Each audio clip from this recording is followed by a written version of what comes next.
Dairy కార్మికుల సమస్యల పరిష్కారానికి యాజమాన్యం చొరవ చూపాలని సిఐటియు రాష్ట్ర అధ్యక్షుడు సిహెచ్ నరసింగరావు డిమాండ్ చేశారు. ఈ మేరకు డైరీ వద్ద Visakha cooperative dairy employees union ఆధ్వర్యంలో సమస్యల పరిష్కారం కోసం చేపట్టిన దీక్షా శిబిరాన్ని ఆయన సందర్శించి మాట్లాడుతూ కాంట్రాక్ట్ కార్మికులను పర్మనెంట్ చేయాలని, ఉద్యోగుల దీర్ఘకాలిక సమస్యలను పరిష్కరించాలని కోరారు. కార్యక్రమంలో యూనియన్ నేతలు, కార్మికులు పాల్గొన్నారు. అందరి యొక్క అభిప్రాయాలు కూడా తీసుకున్నారు.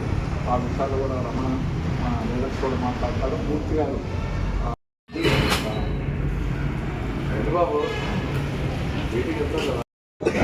తాత్కాలికంగా ఇప్పుడు ధర్నా టైంలో అది నిర్మించుకోవాలని మేనేజ్మెంట్ చెప్పిన వాగ్దానాలు అంటే పిఆర్సీ పర్మనెంట్ ఉద్యోగులకు ఇచ్చేటువంటి పిఆర్సీని త్వరలో పరిష్కారం చేస్తా ఉన్నారు.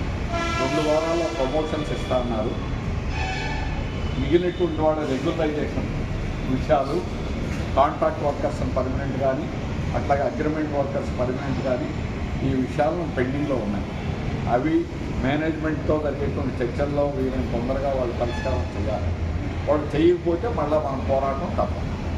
ఇది నిన్న జరిగిన కమిటీ 2 ఉభయ కమిటీల కాంట్రాక్ట్ వర్కర్స్ అట్లాగే పర్మనెంట్ యూనియన్ యొక్క సారాంశం.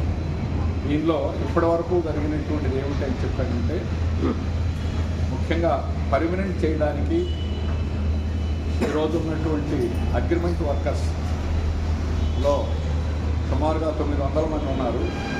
వారిని 4 దఫాలకు 25% రేపు 2025 నుంచి కూడా పర్మనెంట్ చేయడం జరుగుతుంది. అట్లా దఫాలు చేస్తా ఉన్నారు. దాన్ని కూడా మనం 4 దఫాలుగా కాకుండా 2 దఫాలుగానే చేయాలని అడుగుతున్నాం. దాన్ని కూడా మన వాళ్ళు మాట్లాడటం జరుగుతుంది. ఇప్పుడు మాత్రం 25% మాత్రం వెంటనే చేయడానికి అంగీకరిస్తున్నారు పర్మనెంట్. అట్లాగే 7% ఇంటీరియర్ రిలీఫ్ 21,000 మినిమం ఉంటుంది పర్మనెంట్ కార్మికుల జీతం. దాని మీద ఇంటీరియర్ రిలీఫ్ తాత్కాలిక వృత్తి అంటాం. పర్మనెంట్గా అయ్యేటువంటి పిఆర్సీ మెయిన్ ఒప్పందం 8,000 పెంచుతారు అనేటువంటి తేదీ దాకా ఇప్పుడున్న జీతం మీద 7% మధ్యంత పూర్తిగా ఇంటీరియం రిలీఫ్గా అమల్లోకి వస్తుంది. ఇక కాంట్రాక్ట్ వర్కర్స్ సంబంధించి కాంట్రాక్ట్ వర్కర్స్ ఇప్పుడు ఉన్నటువంటి జీతం 10,000 రూపాయల జీతం ఉంది. దాన్ని 16,000 రూపాయలుగా మారుస్తారు. 10 సంవత్సరాల పైన సర్వీస్ ఉన్నటువంటి వాళ్ళకి 19,000గా మారుస్తారు. అంటే 60%, 90% జీతాలు అనేటువంటి కాంట్రాక్ట్ వర్కర్స్కి పెరుగుదల ఉంది. అట్లా ఇప్పటిదాకా ఏ చట్టాలు అమలు చేయడం వల్ల ఆప్రాన్ కూడా సేఫ్టీ సంబంధించినటువంటి ప్రొవిజన్లు కూడా ఏవి వాళ్ళు ఇంట్లో కుట్టించుకొని తెచ్చుకునే తప్ప లేవు. అందువల్ల ఈఎస్ఐ రాని వాళ్ళందరికీ ఈఎస్ఐ వర్తిస్తుంది. ప్రావిడెంట్ ఫండ్ రాని వాళ్ళందరికీ ప్రావిడెంట్ ఫండ్ వర్తిస్తుంది. బోనస్ నేరుగా కాంట్రాక్ట్ ద్వారా కాకుండా నేరుగా వాళ్ళ అకౌంట్లో పేమెంట్ అవుతుంది. రాసి ఇచ్చినటువంటి అంశాలే నేను చెప్తున్నాను.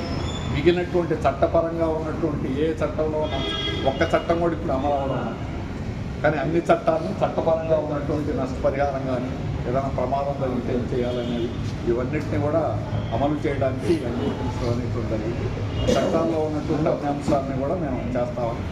లీవులు, ఎరండ్ లీవులు కానీ సిక్ లీవులు కానీ ఇప్పుడు ఉన్నటువంటి వారికి కాంట్రాక్ట్ లేబర్కి 18 ఎరండ్ లీవులు, 4 జాతీయ సెలవులు, 4 పండగ సెలవులు